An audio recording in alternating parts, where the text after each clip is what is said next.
Nah, saya tidak mengingat bagaimana detailnya anak saya berkomunikasi dengan saya. Alat komunikasi anak aku, tolong Putri kembalikan kepada ibunya. Saya ibu kandungnya. Biar lebih detail, Mohon Bapak, pengunjung Ibu. untuk Nah, diam. itu. Jadi saya sebagai orang tua sudah hancur, Bapak, hati saya. Saya harus mengingat bagaimana detailnya komunikasi aku dengan anakku. Jadi biar lebih detail dengan Bapak pengacara, Bu Putri, Pak Sambo, mohon. Alat komunikasi anakku, alat komunikasiku ada di sini. Biar lebih detail. Begitu. Masih ada lagi?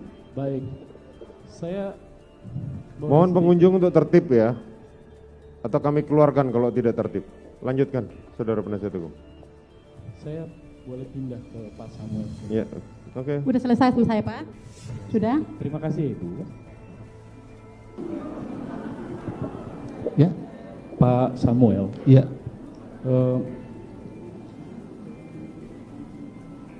apakah Joshua ini punya teman dekat? Ada Ada. Vera Simanjuntak. Vera Simanjuntak. Iya. Sepengetahuan Pak Samuel, sejak kapan mereka punya hubungan dekat? Tanggal, bulan, tahunnya saya kurang tahu. Yang saya tahu semenjak dia bertugas di Bangko Pamenang, Merangin. Disitulah orang itu mulai berteman. Kebetulan pula paribannya. Pariban. Iya. Ya. Mereka sering ketemu, sepengetahuan Pak Samuel. Semasa di Bangko sering. Sering, Iya. semasa di Bangkok. Iya. Kalau Joshua pulang ke Jambi, sering dia menemui Vera. Pulang dari Ketika pulang dari Jakarta, setelah berdinas di Jakarta, katakanlah berdinas di tempat Pak Sambo, apa sering ketika pulang ke Jambi menemui Vera? kalau sering dibilang nggak mungkin, dia kan terbatas waktunya pulang ke Jambi. Nggak salah itu pertanyaan. Tapi pernah Nggak salah itu. menemui Vera. Iya, Seingat Pak Samuel, iya. kapan itu ketika Joshua menemui Vera ketika pulang ke Jambi? Saya tidak mau mencampuri urusan asmara anak, Pak. Bukan Pak, yang saya tanya, Iya. karena Pak Samuel tadi sampaikan pernah ketemu, Iya. saya tanya waktunya, Waktunya dia tidak Kalau- mengabarkan, cuman pernah ketemu.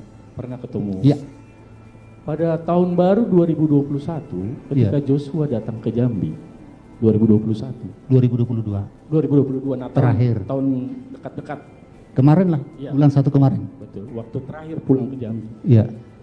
Apa Bapak dapat kabar atau informasi baik dari Joshua atau yang lain bahwa Joshua sempat ketemu dengan Vera?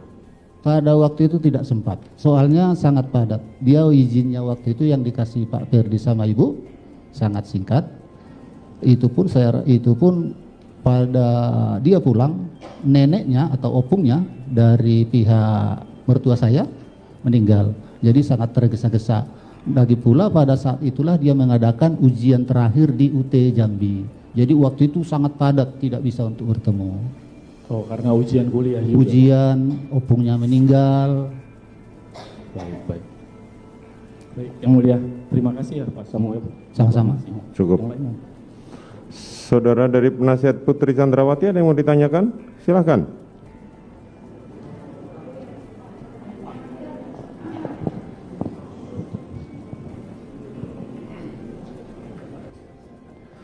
Saudara saksi menghadap sini aja, jadi nggak bolak-balik. Kasihan punggung saudara. Nah, dengarkan saja, nanti kita akan ngomong. Ya. Silakan penasihat hukum.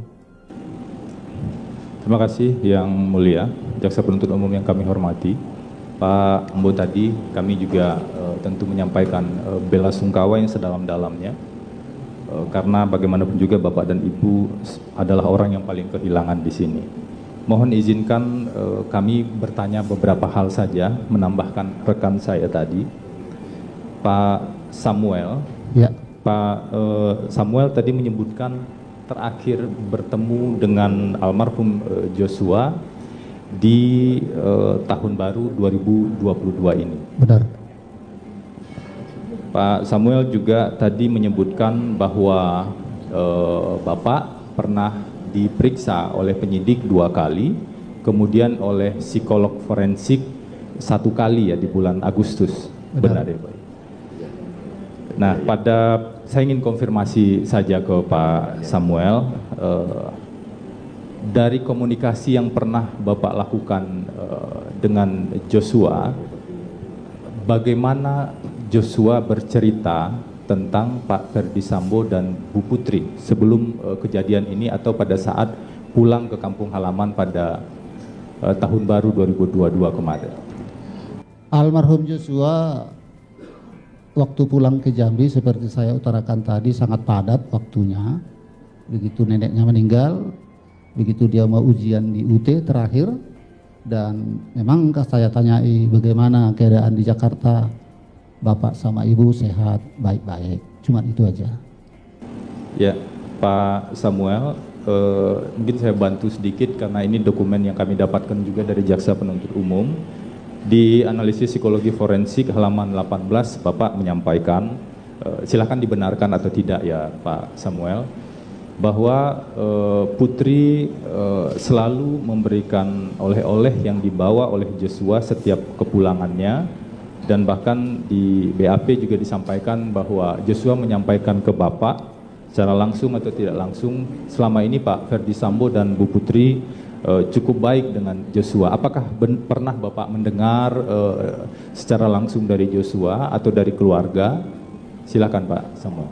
Memang yang kami dengar selama ini dari almarhum, kabar yang Bapak utarakan tadi. Dia mengabarkan pada saat itu bahwa Pak Ferdi Sambo sama Ibu Putri baik sama dia. Dan disitulah kami menasehatinya. Seperti saya utarakan tadi bahwa kamilah yang melahirkan kamu, di sanalah Bapak dan Ibumu pada saat itu. Jadi pada kejadian kemarin kami sangat seperti disambar petir. Kok bisa mati anak saya di tangan Pak Ferdi Sambo dengan Putri itu. Sangat kayak disambar petir.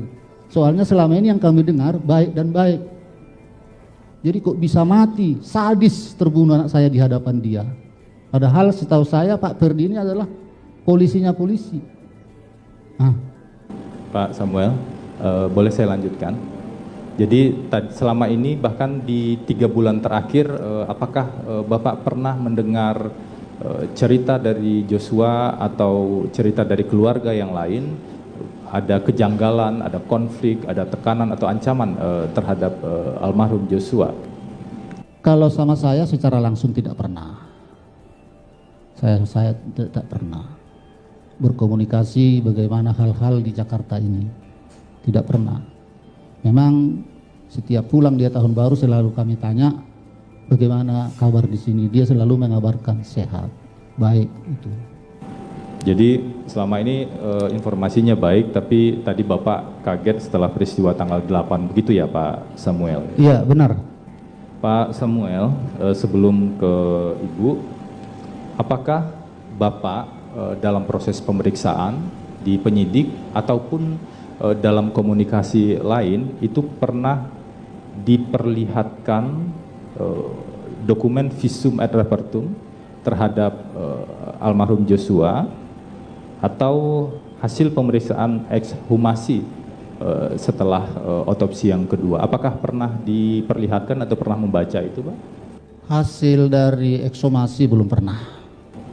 Ekshumasi belum pernah ya, Pak ya? Belum. Kalau visum et repertum apakah Bapak pernah melihat, Pak? Yang saya bilang tadi ada 4 lembar itu yang dikasih Pak Leonardo, cuman itu yang berkas sampai di tangan kami. Jadi Bapak hanya melihat 4 lembar ya waktu itu, Pak? Ya? Iya, semuanya yang lainnya saya serahkan kepada pengacara kami, Pak Komarudin. Oke, terima kasih, Pak. Untuk visum et repertum tersebut, apakah Bapak pernah membaca bahwa penyebab, ini mohon maaf ya Pak, penyebab kematian almarhum Joshua adalah luka tembak dan tidak ada penyiksaan? Apakah Bapak pernah membaca itu? Belum pernah. Yang di sini ada saya bawa ini yang 4 lembar yang saya terima dari Pak Leonardo Simatupang. Oke. Saya ingin bertanya ke Bu Rosti, mohon izin Bu Rosti. Ya, silakan Pak. Bu Rosti, Ya. apakah sebelumnya Ibu pernah berkomunikasi langsung dengan Bu Putri. Bagaimana Pak seorang ibu yang miskin, yang hina, di depan mata mereka berkomunikasi langsung. Sebenarnya anak aku sudah menghormati mereka. Mereka harus yang menginformasikan sebagai atasan bahwa anak aku terbunuh di tangan mereka. Jadi ini saya terbalik pertanyaan Bapak. Bagaimana kami seorang orang miskin dihargai seorang atasan perwira jenderal bisa berkomunikasi langsung. Saya tadi udah utarakan bervideo call. Bapak mohon disimak dan dipahami. Terima kasih. Bu Rosti, pada BAP Ibu di penyidik, ini saya konfirmasi ya Bu ya, Ibu boleh menjawab apa saja tentu saja. Ibu mengatakan bahwa pernah disampaikan oleh Joshua, ini di BAP dan juga pemeriksaan psikologi forensik, bahwa Pak Ferdi Sambo dan Bu Putri atau Bapak Ibu tersebut terdapat hubungan baik dengan Joshua. Apakah Ibu pernah menyampaikan itu pada penyidik atau pada psikolog forensik? Sewajarnya Pak, kami sebagai orang tua yang mendidik anak kami menghormati atasannya. Karena kami lihat anak ini mengabarin, anak ini dalam keadaan baik-baik dan nyaman. Jadi kami sebagai orang tua berpikir yang waras, kami berarti hubungan anakku dengan atasannya yang dihormatinya baik-baik saja dan aman, itu aja Pak. Terima kasih Bu Rosti. Jadi selama ini informasi yang Ibu terima sebelum tanggal 8 Juli 2022, apakah benar tidak ada masalah atau tidak ada ancaman atau tidak ada keluhan sama sekali dari Joshua terkait dengan atasannya? Kembali saya katakan sekali lagi Pak, aku sudah hancur hati ini Bapak. Sudah tersayat-sayat perasaan saya. Biar lebih detail tadi saya bilang utarakan. Jadi mohon jangan pertanyaan ini diulang-ulang, membuat sama sakit hati saya Bapak. Mohon alat komunikasi anakku mana, tunjukkan di sini biar nampak detail dan sah, bukti yang sah. Ada HP-nya, handphonenya, ada laptopnya, ada barang-barang lainnya. Mohon ditunjukkan. Jangan dilenyapkan dan disembunyikan. Kami sebagai orang tua berhak atas milik anak kami.